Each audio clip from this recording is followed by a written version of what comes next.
Lawmakers are back at the legislative building this afternoon to take a veto override vote. A couple of other things have been added to the agenda for today to include constitutional amendments. WRAL Capitol Bureau Chief Laura Leslie is live at the legislative building with how this all would work. So explain for us, Laura. Chris, the purpose of today's session, at least initially, was to come back for an override vote on the veto of that bill that would shift power away from incoming Democratic officials. However, Republican leaders apparently decided to add some more hot-button issues to today's agenda as well while they're here. And none of these proposals were really on anybody's radar before today, including a resolution to add North Carolina to a list of states calling for a federal constitutional convention, also known as an Article 5 convention. The purpose would be to come up with a constitutional amendment to impose term limits, on the U.S. House and Senate.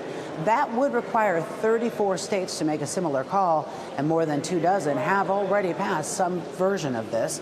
Republican Senator Ralph Hise supports the bill. He doesn't think a convention would ever really happen, but he says the idea could scare Congress into taking action on its own.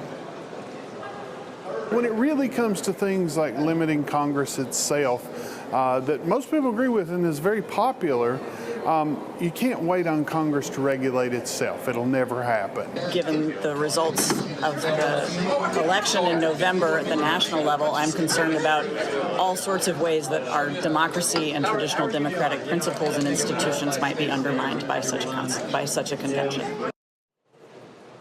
Now, that's Democratic Senator Julie Mayfield. She and other critics of the idea say once such a constitutional convention is called, the states couldn't really limit what parts of the Constitution delegates could propose to make changes to or just go ahead and make those changes.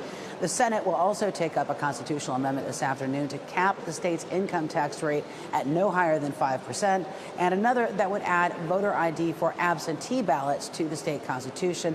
That's already required by state law. Both those amendments would be on the ballot in November of 2026. Laura Leslie, WRAL News.